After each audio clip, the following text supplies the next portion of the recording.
From the CISO series, it's Cybersecurity Headlines. These are the cybersecurity headlines for Tuesday, September 16th, 2025. I'm Rich Straffolino. Android moving to risk-based security updates. Since August 2015, Google has published a monthly Android Security Bulletin, or ASB, listing vulnerabilities fixed in its monthly security update. This came in two varieties, a public one and a private one sent to OEM partners 30 days in advance to give them time to test and release patches before they go public. Google will now shift the monthly ASB to list high-risk vulnerabilities only, while most other patches will go into a quarterly ASB. This was designed to reduce the number of patches to test and validate by OEMs, hopefully speeding up patch time on the most critical issues while giving them more flexibility in addressing less urgent ones. As a result, some monthly ASB updates may list 0 vulnerabilities.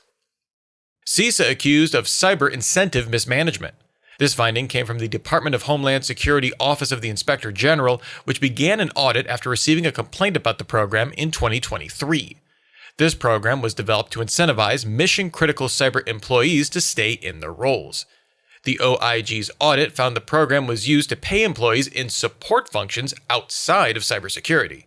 It also found a lack of adequate records for program enrollment and payouts, as well as a violation of federal rules for paying out incentive bonuses as part of unallowable back pay from 2022 to 2024.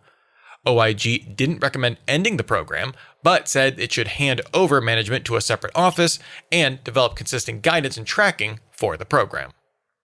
How security practitioners use LLMs. Anthropic released its Economic Index, an in-depth report on who, where, and how its LLMs are being used. The report is fairly granular, going into different use rates across countries and U.S. states, as well as how different professions use it. For information security analysts, the most popular use case was automating the coordination of computer system plans with stakeholders. Other common use cases were creating documentation, performing risk assessments, and developing incident response plans. Other jobs seeing automation of security functions included web developers, web admins, and network administrators. There's lots of great stuff in the report, so be sure to check it out in our show notes. Open source benchmarks for AI security tools. CrowdStrike and Meta released CyberSoc Eval, a suite of open source benchmark tools meant to provide a baseline to evaluate LLMs for real-world cybersecurity use cases. These benchmarks are specifically focused on malware analysis and threat intelligence reporting, which CrowdStrike says it currently has an inadequate understanding of LLM effectiveness on. In a paper supporting the benchmarks, the researchers show initial results on both tasks by major LLMs showed middling performance across the board. In the GitHub notes on CyberSoc Eval, CrowdStrike also said it has found that because most models have not been trained to reason about cybersecurity analysis, they don't currently see similar performance scaling for additional analysis time that's typically shown in coding and math tests. And now thanks to today's episode sponsor, Drata. Leading security teams trust SafeBase by Drata to turn trust into a growth engine. Their enterprise-grade trust center puts your security posture in one secure, customer-facing portal, giving buyers instant visibility into your company's continuous controls, certifications, and policies.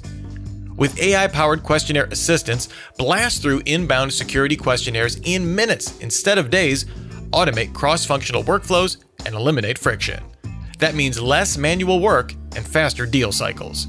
Win trust. Learn more at safebase.io. That's SAFEBASE.io. Credit Union notifies users about 2023 data breach. Fairmont Federal Credit Union notified over 187,000 individuals about the attack, which saw names, dates of birth, social security numbers, driver's license numbers, government IDs, and full payment card numbers with PINs stolen. The attack occurred between September 30th and October 18th, 2023, just shy of 2 years ago.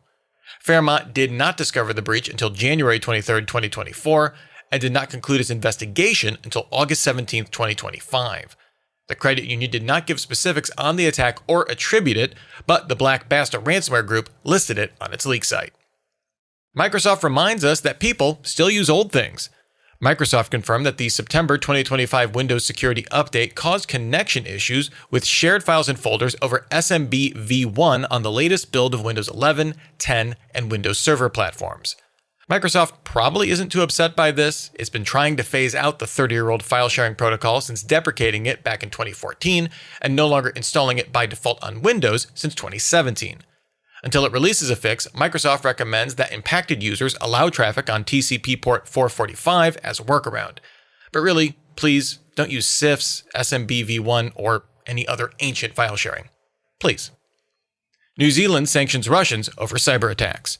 New Zealand Foreign Minister Winston Peters announced the country imposed sanctions on threat actors working with Russia's Unit 29155, aka Ember Bear, and Cadet Blizzard, believed to be part of its GRU intelligence agency. The group was responsible for the 2022 Whispergate attack on the Ukrainian government ahead of Russia's invasion of the country.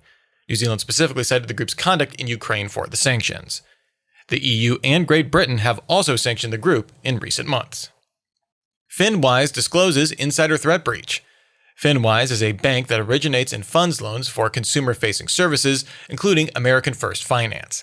The bank sent a data breach notification on behalf of American First Finance, stating that an incident occurred on May 31, 2024, where a former employee accessed sensitive customer data after their employment ended. FinWise did not discover the breach until June 18, 2025. A filing with the Maine Attorney General's office disclosed that this impacted 689,000 customers. No word, though, on how the former employee was able to access the info after employment or the extent of the personal data leaked. FinWise is offering the industry standard platitude of 2 years of credit monitoring. SMS messages don't have a great security reputation already. We can thank SIM swapping attacks for that, but there's also a whole supply chain for delivering these messages that's an underappreciated attack surface. We dig into this on our latest episode of the CISO series podcast. Look for the episode, Wait, SMS doesn't stand for Super Mega Secure, wherever you get your podcasts. And if you have some thoughts on the news of the day or feedback about the show, be sure to reach out to us at feedback@cisoseries.com. We'd love to hear from you. Reporting for the CISO series, I'm Rich Straffolino, reminding you to have a super sparkly day. Cybersecurity headlines are available every weekday. Head to CISOseries.com for the full stories behind the headlines.